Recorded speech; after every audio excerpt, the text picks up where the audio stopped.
اعوذ باللہ من الشیطان الرجیم بسم اللہ الرحمن الرحیم۔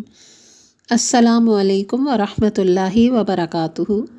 صحابہ کرام رضوان اللہ علیہم اجمعین کے منتخب سنہرے واقعات، اور آج کا ٹاپک ہے اسلام کے سب سے پہلے سفیر۔ احد کا میدان مدینہ طیبہ سے زیادہ دور نہیں ہے۔ 3 ہجری کو ہونے والے اس معرکے میں مسلمانوں کی تعداد تقریباً 700 جبکہ مشرکین کی تعداد 3000 تھی۔ معرکے سے پہلے جب جھنڈوں کی تقسیم کا مرحلہ آیا تو اللہ کے رسول صلی اللہ علیہ وآلہ وسلم نے مہاجرین کا علم سیدنا مصعب بن عمیر رضی اللہ عنہ کو مرحمت فرمایا، جن کا تعلق قریش کے ابدری خاندان سے تھا۔ مدینہ طیبہ میں اسلام کی روشنی پھیلانے میں سیدنا مصعب بن عمیر کا بہت بڑا کردار تھا۔ معرکے کے اختتام پر شہداء کی لاشوں کا مصلح کیا گیا، ان کے ناک، کان اور دیگر اعضاء کاٹ دیے گئے، آنکھیں نکال دی گئیں، پیٹ پھاڑ کر شہداء کے کلیجے نکالے گئے۔ ان شہداء میں سیدنا مصعب بن عمیر رضی اللہ عنہ بھی شامل تھے۔ شکل و صورت کائنات کے امام صلی اللہ علیہ وآلہ وسلم سے ملتی جلتی تھی، اس لیے ان کی شہادت کے بعد ابن قمعہ نے اعلان کیا تھا کہ میں نے معاذ اللہ کے رسول صلی اللہ علیہ وآلہ وسلم کو قتل کر دیا ہے۔ صحابہ کرام رضی اللہ عنہم میں ان کا بڑا اعلیٰ مقام تھا۔ قارئین کرام، آئیے ذرا قدر تفصیل سے اسلام کے اس عظیم سپوت کی مبارک اور روشن زندگی پر نظر ڈالتے ہیں۔ سیدنا مصعب بن عمیر کا تعلق قریش سے تھا۔ ان کے جد امجد کا نام عبدالدار تھا۔ ان کی اولاد انہی کی نسبت سے عبدری کہلاتی تھی۔ سردار عبدالدار کے بھائی کا نام سردار عبد مناف تھا، جو سید ولد آدم صلی اللہ علیہ وآلہ وسلم کے پردادا سردار ہاشم کے والد تھے۔ اس سے اندازہ کیا جا سکتا ہے کہ وہ اللہ کے رسول صلی اللہ علیہ وآلہ وسلم کے کتنے قریبی رشتہ داروں میں سے تھے۔ سیدنا مصعب بن عمیر رضی اللہ عنہ کی سیرت کا مطالعہ کرنے سے معلوم ہوتا ہے کہ انہوں نے اسلام قبول کیا تو ان کے والد وفات پا چکے تھے۔ وہ اپنی والدہ خناس بنت مالک کے پاس مقیم تھے، جو نہایت امیر کبیر عورت تھی۔ نوجوان مصعب نہایت خوبصورت تھا، امیر والدین کا بیٹا تھا، نئی پوشاکیں زیب تن کرتا۔ اس کی گفتگو میں اس قدر مٹھاس اور چاشنی تھی کہ سننے والے اش اش کر اٹھتے۔ وہ بے حد ذہین و فطین تھا اور باتیں اتنی مزیدار کرتا کہ مجلس میں جان ڈال دیتا۔ اس کے ساتھ ہی اس کی آمد کا انتظار کرتے۔ جب وہ مجلس میں بیٹھ جاتا تو سب خاموش ہو کر اس کی طرف متوجہ ہو جاتے، اس کی باتیں سنتے اور سر دھنتے۔ اس کے دلائل بڑے وزنی اور زبردست ہوتے، گفتگو میں کوئی اس سے آگے نہیں نکل سکتا تھا۔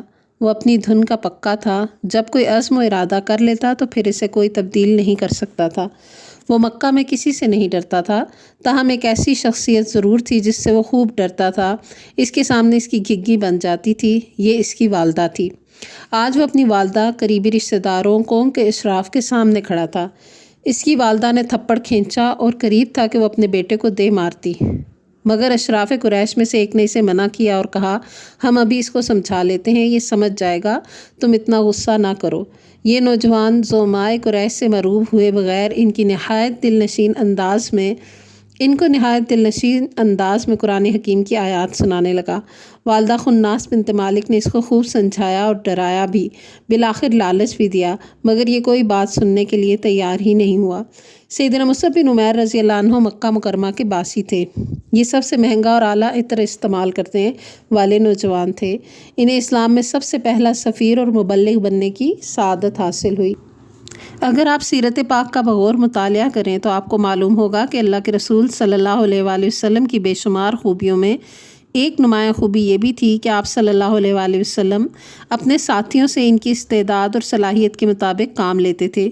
دیگر بہت سارے نوجوانوں کی طرح مصعب بن عمیر نے بھی محمد الامین الصادق صلی اللہ علیہ وآلہ وسلم کے بارے میں سنا کہ وہ اس بات کی مدعی ہیں کہ اللہ تعالیٰ نے ان کو پوری کائنات کے لیے بشیر و نذیر بنا کر بھیجا ہے۔ صفا پہاڑی کے پاس واقع دار ارقم اس دعوت کا مرکز ہے۔ لوگ وہاں جمع ہوتے ہیں، تزکیہ نفس ہوتا ہے، قرآن سیکھا اور سکھایا جاتا ہے اور نمازیں ادا کی جاتی ہیں۔ صحابہ کرام قریش کی نگاہوں سے بچ بچا کر اس دعوت کو آگے پھیلا رہے ہیں۔ مکہ مکرمہ اس زمانے میں کوئی بہت بڑا شہر نہیں تھا، وہاں کسی بھی قسم کی سرگرمیوں کا مخفی رہنا محال تھا۔ قریش مکہ بطور خاص مسلمانوں پر گہری نظر رکھے ہوئے تھے۔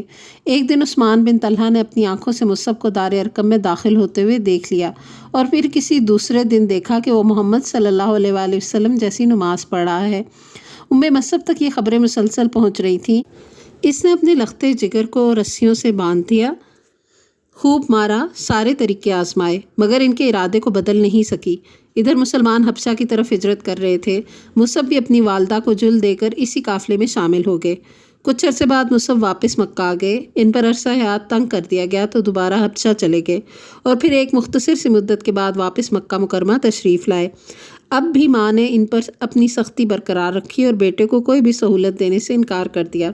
ایک دن صحابہ کرام رضی اللہ عنہم اللہ کے رسول صلی اللہ علیہ وآلہ وسلم کے گرد بیٹھے تھے کہ مصعب آ گئے۔ آج ان کی پوشاک ٹاٹ کی تھی، سطر بمشکل چھپا ہوا تھا۔ کہاں وہ خوش لباس، قیمتی عطر استعمال کرنے والا مصعب، اور کہاں یہ حالت زار۔ یہ منظر دیکھ کر صحابہ کرام رضی اللہ عنہم کی آہیں نکل گئیں، آنکھوں میں آنسو آ گئے۔ اللہ کے رسول صلی اللہ علیہ وآلہ وسلم نے اپنے ساتھی کی طرف شفقت بھری نگاہوں سے دیکھا اور فرمایا، میں نے مصعب کو اسلام لانے سے پہلے بھی دیکھا ہے۔ پورے مکے میں اس سے زیادہ والدین کا لاڈلا کوئی نہ تھا۔ ساری سہولتیں اور آسائشیں اس کو میسر تھیں، مگر اس نے یہ ساری نعمتیں اللہ اور اس کے رسول صلی اللہ علیہ وآلہ وسلم کے لیے قربان کر دی ہیں۔ ماں نے آخری حربے کے طور پر بیٹے کو قید کرنے کا پروگرام بنایا۔ سیدنا مصعب نے اپنی والدہ سے صاف لفظوں میں کہہ دیا، جس کسی نے مجھے رسیوں میں باندھنے میں تمہاری مدد کی، میں اسے قتل کر دوں گا۔ والدہ کو اپنے بیٹے کے عزم اور ارادے کا خوب اندازہ تھا، چنانچہ اس نے روتے ہوئے بیٹے کا راستہ چھوڑ دیا۔ بیٹے نے گھر پر الوداعی نظر ڈالی اور ماں کے راستے میں کھڑا ہو گیا۔ پیاری اماں، میں تمہارا نہایت ہمدرد اور خیرخواہ ہوں، بس ایک مرتبہ اپنی زبان سے لا الہ الا اللہ محمد الرسول اللہ صلی اللہ علیہ وآلہ وسلم کی شہادت دے دو۔ ماں نے غضبناک نگاہوں سے اس کی طرف دیکھا اور کہا، ستاروں کی قسم، جب تک میری عقل اور ہوش و حواس کام کریں گے میں تمہارے دین میں کبھی داخل نہیں ہوں گی۔ بیٹے کے دل پر ماں کی یہ گفتگو سننے پر کیا گزری ہوگی؟ وہ پریشان حال اللہ کے رسول صلی اللہ علیہ وآلہ وسلم کی خدمت میں حاضر ہوئے۔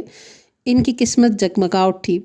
اللہ کے رسول صلی اللہ علیہ وآلہ وسلم نے اپنے اس پیارے ساتھی کو ایک ایسی ذمہ داری سونپی جس سے قبل کسی کے نصیب میں نہیں آئی تھی۔ مدینہ منورہ کے کچھ لوگ مسلمان ہو چکے تھے۔ ان کی تعلیم و تربیت اور اسلام کی دعوت کو مزید وسعت دینے کے لیے ایک سفیر، معلم اور مرشد کی ضرورت تھی۔ اس منصب کے لیے سیدنا مصعب بن عمیر رضی اللہ عنہ کا انتخاب کیا گیا۔ سیدنا مصعب بن عمیر رضی اللہ عنہ نے مدینہ منورہ میں سیدنا اسد بن زرارہ رضی اللہ عنہ کے گھر میں قیام فرمایا اور دونوں نے مل کر اسلام کی تبلیغ شروع کی۔ اوپر ذکر کیا جا چکا ہے کہ سیدنا مصعب رضی اللہ عنہ نہایت خوش شکل، عقل مند اور بہترین گفتگو کرنے والی شخصیت تھے۔ انہوں نے اپنے اعلیٰ اخلاق سے بہت سارے لوگوں کو اسلام میں داخل کر لیا، بسم اللہ۔ ایک دن وہ اسد بن زرارہ رضی اللہ عنہ کے ساتھ مل کر بنو عبد الاشہل کے محلے میں تشریف لائے۔ وہاں ایک باغ کے اندر مرخ نامی کنویں پر بیٹھ گئے۔ اس وقت تک اس قوم کے دو بڑے سردار سعد بن معاذ اور اسید بن حضیر مسلمان نہیں ہوئے تھے۔ سعد نے اسید سے کہا، دیکھو اسید، اسد بن زرارہ میری خالہ کا بیٹا ہے، میں اس سے خود الجھنا نہیں مناسب نہیں سمجھتا۔ یہ لوگ ہمارے قبیلے کے کمزور لوگوں کو بیوقوف بنا رہے ہیں، ذرا جا کر ان کو ڈانٹ ٹپٹ کر کے آ جاؤ۔ اسید غصے کے عالم میں اس باغ میں پہنچا اور کہنے لگا، تم یہاں کس لیے آئے ہو؟ ہمارے کمزوروں کو بیوقوف بنا رہے ہو؟ یاد رکھو، اگر تمہیں اپنی جان کی ضرورت ہے تو ہم سے الگ ہی رہو۔ یہ کہا اور اپنے شدید غم و غصے کا اظہار کیا۔ اس قسم کی سخت گفتگو کے بعد سیدنا مصعب رضی اللہ عنہ نے مسکراتے ہوئے اپنی بات کا آغاز کیا، آپ ہم سے بلا وجہ ناراض ہو رہے ہیں، ذرا تشریف رکھیے، چند لمحے ہماری بات سن لیجئے، اگر پسند آ جائے تو قبول کر لیں، پسند نہ آئے تو چھوڑ دیجیے گا، ہم دوسرے محلے میں چلے جائیں گے۔ اسید نے کہا، یہ تو تم نے بالکل صحیح اور درست بات کہی ہے۔ وہ بیٹھ گیا تو سیدنا مصعب رضی اللہ عنہ نے قرآن کریم کی تلاوت کی اور پھر ان آیات کی تشریح شروع کی۔ ادھر اسید کے ذہن میں تبدیلی آنے لگی، کتنی اچھی باتیں ہیں اور کتنا پیارا کلام ہے یہ، وہ گویا ہوا۔ چند ہی منٹوں میں یہ سارا منظر تبدیل ہو چکا تھا۔ اس کی درست کلامی اب محبت بھری باتوں میں تبدیل ہو چکی تھی۔ اب اسید کا سوال یہ تھا، اگر کوئی اسلام قبول کرنا چاہے تو اس کے لیے آپ کی شرائط کیا ہیں؟ سبحان اللہ۔ مصعب رضی اللہ عنہ فوراً بولے، بس غسل کریں، کپڑے تبدیل کریں اور کلمہ شہادت کی گواہی دے دیں۔ پھر سیدنا اسید رضی اللہ عنہ خود اسلام کے داعی بن گئے اور اسلام کی یہ روشنی سعد بن معاذ رضی اللہ عنہ تک بھی پہنچ گئی۔ انہوں نے بھی اسلام قبول کر لیا۔ اسی شام مدینہ کے ایک بہترین مفکر اور اوس کے سردار سعد بن عبادہ بھی اسلام میں داخل ہو گئے۔ اب پورے مدینے میں ایک ہی بات گشت کر رہی تھی، اگر ان سمجھدار ذہین و فطین افراد اور ہمارے سرداروں نے اسلام قبول کر لیا ہے تو ہمارے لیے اسے قبول کرنے میں کیا رکاوٹ ہے؟ چنانچہ اسی دن شام تک بہت سارے لوگ مسلمان ہو چکے تھے۔ اسلام کے اس پہلے سفیر نے اپنے اخلاص، حسن اخلاق اور انتھک جد و جہد سے بے پناہ کامیابیاں حاصل کی۔ وہ اگلے حج سے پہلے مکہ مکرمہ پہنچے اور آپ صلی اللہ علیہ وآلہ وسلم کو پوری رپورٹ پیش کی۔ قبائل کے حالات سے نیز مدینہ منورہ کی اقتصادی اور سیاسی صورتحال سے آپ صلی اللہ علیہ وآلہ وسلم کو آگاہ کیا۔ اسی سال بیعت عقبہ ثانیہ ہوئی اور اللہ کے رسول صلی اللہ علیہ وآلہ وسلم کی ہجرت کے لیے روانگی کی راہ ہموار ہوئی۔ ہجرت کے بعد غزوہ بدر ہوا جس میں مشرکین مکہ کو شکست فاش ہوئی، اسلامی ریاست مضبوط ہو گئی۔ بدر میں جھنڈا مصعب بن عمیر ہی کے ہاتھ میں تھا۔ ابھی کچھ ہی عرصہ گزرا تھا کہ مکہ والے ایک اور لشکر جرار لے کر مدینہ منورہ پر حملہ آور ہوئے۔ احد کے میدان میں آمنا سامنا ہوا۔ اللہ کے رسول صلی اللہ علیہ وآلہ وسلم نے اس موقع پر مہاجرین اور انصار کو جھنڈے عطا فرمائے۔ ان خوش قسمت لوگوں میں سیدنا مصعب بن عمیر رضی اللہ عنہ بھی شامل تھے۔ جھنڈے کا ملنا ایک بڑی سعادت سمجھی جاتی تھی اور ان کی حفاظت کرنا بہت بڑی ذمہ داری تھی۔ سیدنا مصعب بن عمیر کا تعلق عبدری خاندان سے تھا جو دور جاہلیت میں بھی قریش کی جانب سے اس ذمہ داری کو نبھایا کرتے تھے۔ مصعب اس ذمہ داری کو خوب سمجھتے تھے، چنانچہ احد کے دن آپ نے اس ذمہ داری کا حق ادا کر دیا۔ مورخین نے اس دن سیدنا مصعب کا کردار کچھ یوں بیان کیا ہے۔ احد میں جھنڈا مصعب بن عمیر کے پاس تھا۔ مسلمان جب تتر بتر ہو گئے تب بھی مصعب ثابت قدم رہے۔ ابن قمہ لیثی آگے بڑھا اور اس نے مصعب کے دائیں ہاتھ پر زوردار وار کیا۔ ہاتھ کٹ گیا تو آپ نے جھنڈا بائیں ہاتھ میں پکڑ لیا، پھر اس نے بائیں ہاتھ پر تلوار کا وار کیا، بایاں بازو بھی کٹ گیا۔ اس وقت آپ نے یہ آیت تلاوت کر رہے تھے، وَمَا مُحَمَّدٌ إِلَّا رَسُولٌ قَدْ خَلَتْ مِن قَبْلِهِ الرُّسُلُ أَفَإِن مَّاتَ أَوْ قُتِلَ انقلبتم عَلَىٰ أَعْقَابِكُمْ۔ محمد صلی اللہ علیہ وآلہ وسلم صرف اللہ کے رسول ہی تو ہیں، ان سے پہلے بھی بہت سے رسول گزر چکے ہیں۔ اگر وہ فوت ہو جائیں یا شہید کر دیے جائیں تو کیا تم اپنی ایڑیوں پر دین سے پھر جاؤ گے؟ اب سیدنا مصعب نے کٹے ہوئے بازوؤں کے بقایا حصوں کو سہارا دے کر جھنڈا اپنے سینے پر لگا لیا۔ اب کی بار اس نے نیزے سے حملہ کیا۔ آپ کی زبان پر مسلسل قرآن پاک کی آیت کریمہ وَمَا مُحَمَّدٌ إِلَّا رَسُولٌ قَدْ خَلَتْ مِن قَبْلِهِ الرُّسُلُ کی تلاوت جاری تھی صلی اللہ علیہ وسلم۔ نیزے کی انی آپ کے سینے سے پار ہو گئی، آپ زمین پر گرتے ہی شہید ہو گئے۔ شہادت کے وقت عمر مبارک 40 سال تھی۔ جھنڈا زمین پر گرا تو سیدنا علی رضی اللہ عنہ نے آگے بڑھ کر اسے سنبھال لیا۔ معرکہ ختم ہوا۔ اللہ کے رسول صلی اللہ علیہ وآلہ وسلم دیگر صحابہ کرام رضی اللہ عنہم کے ساتھ شہداء کو الوداع کر رہے تھے۔ ان صحابہ میں سیدنا مصعب بن عمیر رضی اللہ عنہ بھی تھے۔ سیدنا خباب بن ارت رضی اللہ عنہ نے آنسوؤں کی برسات میں انہیں یوں نذرانہ عقیدت پیش کیا، ہم لوگوں نے محض رضائے الہی کی خاطر اللہ کے رسول صلی اللہ علیہ وآلہ وسلم کے ساتھ ہجرت کی، اس کا اجر و ثواب اور بدلہ یقیناً اللہ تعالیٰ سے ملے گا۔ ہم میں سے کچھ ایسے تھے جنہوں نے ہجرت کا بدلہ دنیا میں بھی پایا، کچھ ایسے تھے جن کو دنیا میں کوئی مادی فائدہ حاصل نہ ہوا۔ ان میں مصعب بن عمیر بھی شامل تھے۔ جب ان کو دفن کرنے لگے تو کفن میسر نہ تھا۔ ایک چھوٹی سی چادر میسر آئی جس کو سر پر ڈالتے تو پاؤں ننگے رہ جاتے اور پاؤں پر سرکاتے تو سر ننگا رہ جاتا۔ صحیح بخاری۔ رؤوف الرحیم نبی کو خبر دی گئی، آپ صلی اللہ علیہ وآلہ وسلم تشریف لائے، اپنے پیارے ساتھی کی ناش کے قریب کھڑے ہوئے، آنکھوں سے آنسو روا تھے۔ آپ صلی اللہ علیہ وآلہ وسلم فرما رہے تھے، من المؤمنین رجال صدقوا ما عاہدوا اللہ علیہ لقد رأیتک بمکۃ وما بها احد ارق حلۃ ولا احسن لمۃ منک ثم ها انت ذا شئیس الرأس فی بردۃ۔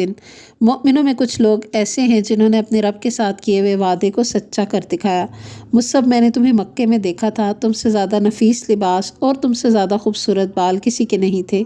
اب ایک یہ وقت ہے کہ میں تمہیں دیکھ رہا ہوں، تم بکھرے ہوئے بالوں کے ساتھ ایک معمولی چادر میں لپٹے ہوئے، پھر آپ صلی اللہ علیہ وآلہ وسلم نے تمام شہداء کے اجسام پر ایک نظر ڈالی اور فرمایا اللہ کا رسول گواہی دیتا ہے کہ تم قیامت والے دن شہداء میں اٹھائے جاؤ گے۔